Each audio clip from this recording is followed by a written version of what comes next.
Greetings and solidarity. Today I'll be presenting a paper I wrote 3 years ago entitled Critical Theory, Social Ecology, Post-Developmentalism Toward a Free Nature.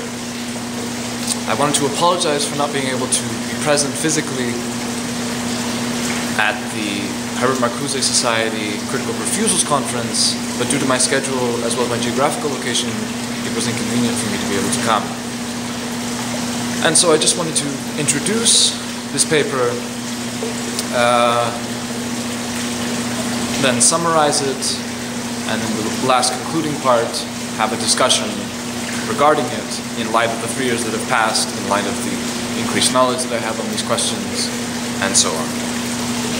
And so the paper seeks to synthesize the contributions of the critical theory of the Frankfurt School of Social Research, with such luminaries such as Theodore W. Adorno, Max Horkheimer, Herbert Marcuse, Walter Benjamin, together with the school of thought of American libertarian socialist Murray Bookchin, as well as the third part, the radical critique of conventional mainstream development theory known as Post-Developmentalism, which has been developed largely by Southern intellectuals. And so, underpinning all of this really is a concern with, first of all, the environmental crisis, which I will return to, as well as the very palpable social crisis that is seen around the world, the crisis of neoliberal capitalism, the crisis of impoverishment, the crisis of exclusion, and so on. I see the Frankfurt School, as well as Murray Bookchin's social ecology, as legitimate engagements with the Marxist and anarchist traditions, especially after the catastrophe of the Nazi rule in Germany, as well as the failure of the historical expected proletarian revolution as called for by orthodox Marxism. The contribution from post-developmentalism really takes care of a concern that I have seen in many northern and western intellectuals, as in northern and western populations at large, and that is largely a lack of concern or interest really in matters pertaining to southern peoples who are, of course, the majorities of the human population on Earth. This is clearly seen, for example, in Theodore Adorno's dismissal of the national liberation movements of the 1950s and 60s, as Friedrich Jameson famously notes, although this doesn't necessarily mean that he is, for example, totally unconcerned with this. He does, for example, in some of his lectures, note the Vietnam War to be the continuation of Auschwitz.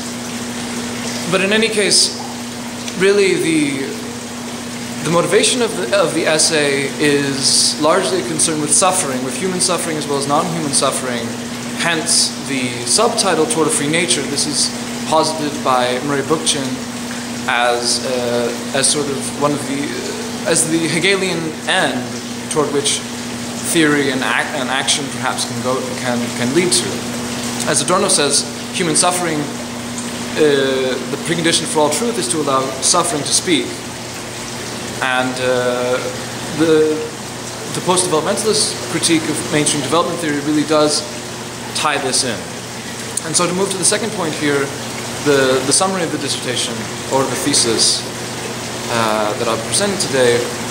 So in Dialectic of Enlightenment, the 1944 text by Adorno and Horkheimer, they posit humanity as having originated in the domination of external nature, the domination of non-human animals, the domination of plants, etc. They see this domination as being replicated against fellow humans. That is, that the domination of external nature comes into play, gives rise to the domination of humans. And so we have domination of first nature as well as second nature. And they see really the trajectory of human history as emanating from this point exactly, such that all of the social catastrophes that have continued come from this point. Murray Bookchin's is very similar. He says that original humanity engaged in a non-hierarchical relationship with external nature, one that was also seen among such human groups themselves in non-hierarchical ways. Only with the introduction of gerontocracy and subsequently patriarchy was hierarchy introduced into human relations, says Bookchin, citing Paul Rodin as an anthropologist in particular. Marcuse, for his part, is similar. He suggests that only at a certain contingent point of human development in history does an essentially aggressive subject emerge, one that is given to dominating and exploiting objects, treating things as objects of administration. And so they see really, Bookchin, for example, explores what he calls organic society, that is what is known in anthropological racism as primitive societies, as having engaged, as I've said, in non-hierarchical social relations that were characterized by the irreducible minimum, that is, that all members of the group, the collective, were given the necessary means of life regardless of contribution, that ethics were characterized by complementarity rather than competition, and generally cooperative social relations were featured in these early societies. Marcuse seems to agree with this. Adorno and Horkheimer don't really deal with it, other than really to sort of vaguely note this as being the case. So within the present, all of these three theorists really, well, four, including Bookchin, see the role of critical thought as central to overcoming the catastrophes that have plagued human history. Critical thought brought together with critical praxis, that is, movement toward social revolution. These are all theorists who are engaged in, as I've said, the Marxist and anarchist traditions. Even if, for example, Adorno and Horkheimer despair over the prospect of revolution precisely because of what they call the culture industry, which with the rise of capitalism colonizes the mind of the proletarians and thus integrate them into the system, so thus blunting the antagonism that Marx saw, for example, in the Hegelian negation of capitalism through communism. Adorno, like Marcuse, notes that contemplation of nature, is suggestive of this beyond, such that even if we despair about the prospects of revolutionary consciousness and revolutionary action, that promise is still found in the world. So Adorno, in aesthetic theory, says that natural beauty is a reflection of the beyond, of that which is beyond bourgeois society. Marcuse, even up until his death in the aesthetic dimension, makes similar points. And so really this is sort of the idea of social ecology in the Frankfurt School. Although Bookchin himself disagreed largely later in his career with Adorno and Horkheimer, as well as Marcuse, they have many similarities, as is very obvious. Now, to turn to post-developmentalism quickly, post-developmentalism really is not any sort of tradition as definite or defined as that of the Frankfurt School or social ecology. Rather, it is really a group of Southern intellectuals who are concerned with the rise of neoliberal capitalism and its effects on Southern peoples. So you have Arturo Escobar, who notes that the decade of the 1980s, that is the introduction of structural adjustment programs through the World Bank, the IMF, etc., that decade was the most devastating decade regarding living standards for the peoples of Latin America after the decade of the conquest by the Spanish colonialists in the 16th century, or the late 15th century as well. Rahnema, for his part, suggests that capitalism must be overthrown and power must be devolved to the traditional rulers who have provided for their peoples in accordance with pre-modern social relations. You also have Werner Sachs, who is more an environmental critique that is associated with post-developmentalism. He suggests that there should be a politics of sufficiency whereby humanity self-limit itself so as to prevent ecological catastrophe from continuing. We also have some other theorists really who suggest that, such as Sergei Latouche, who suggests that really what needs to happen is for capitalism to be overthrown and that there be a return again to pre-modern social relations.